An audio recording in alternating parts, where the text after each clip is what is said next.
post অফিচৰ দ্বাৰা মুকলি কৰা হৈছে এক আঁচনি আৰু জমা কৰিব লাগিব আপুনি মাথো 417 টকাকৈ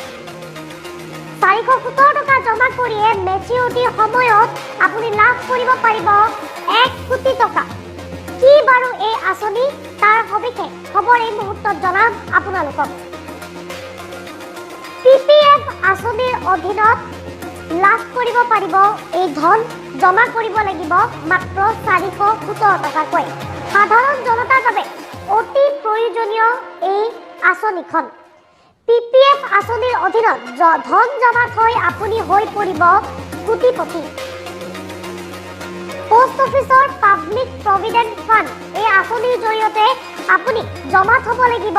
417 টকাকৈ এই আঁচনিত ধন জমা থলে প্ৰতি বছৰে 7.1% সুদ লাভ কৰিব আপুনি এই আঁচনিত ধন জমা থলে 7.1% সুদ লাভ কৰিব আৰু এই আঁচনিৰ যি মেচিউৰিটি হৈছে সেয়া হৈছে 15 বছৰ আপুনি ইচ্ছা কৰিলে আৰু 5 বছৰ পৰ্যন্ত বৃদ্ধি কৰি ল'ব পাৰিব এই আঁচনিৰ ম্যাদ প্ৰতিদিনে 417 টকাকৈ জমা কৰিব লাগিব আপুনি যাৰ পাছত 15টা বছৰ হোৱাৰ পাছত আপুনি লাভ কৰিব 1 কোটি টকা প্ৰতিদিনে 417 টকাকৈ জমা কৰিলে মাহিলী হ'ব 12,500 টকা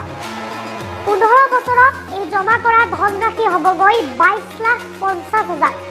22,50,000 টকাত আপুনি সুদ লাভ কৰিব আকৌ 7.1% 15 বছৰ সম্পূৰ্ণ হোৱাৰ পাছত এই ধনৰাশি হৈ পৰিব 40,68,000 টকা আপুনি সবিশেষ জানিবৰ বাবে যোগাযোগ কৰিব পাৰিব আপোনাৰ সমীপৰ পোষ্ট অফিচৰ দ্বাৰা এই আঁচনি মুকলি কৰা হৈছে পাব্লিক প্ৰভিডেণ্ট ফাণ্ড এই আঁচনিৰ জৰিয়তে বা পিপিএফ আঁচনিৰ জৰিয়তে আপুনি প্ৰতিদিনেই জমা থব লাগিব কেৱল 417 টকা আৰু মেচিউৰিটি এই আঁচনিৰ মেচিউৰিটি হৈছে 15 বছৰ 15টা বছৰৰ পাছত আপুনি লাভ কৰিব পাৰিব 22,50,000 টকা সুদ বাঢ়িব 7.1% তাৰ লগতে আপুনি যদি 15 বছৰৰ ঠাইত 20 বছৰ এই আঁচনিৰ মেচিউৰিটি বঢ়াম বুলি ভাবে তেনেহ'লে তাৰো সুবিধা কৰা হৈছে সাধাৰণ জনতাৰ বাবে পিপিএফ আঁচনিৰ অধীনত ধন জমা থব পাৰিব পোষ্ট অফিচৰ পাব্লিক প্ৰভিডেণ্ট ফাণ্ডৰ বা ফাণ্ড আঁচনিৰ অধীনত যাৰ বাবদ আপুনি প্ৰতিদিনে 417 টকাকৈ লাভ কৰিলে মাহত হ'ব 12,050 টকা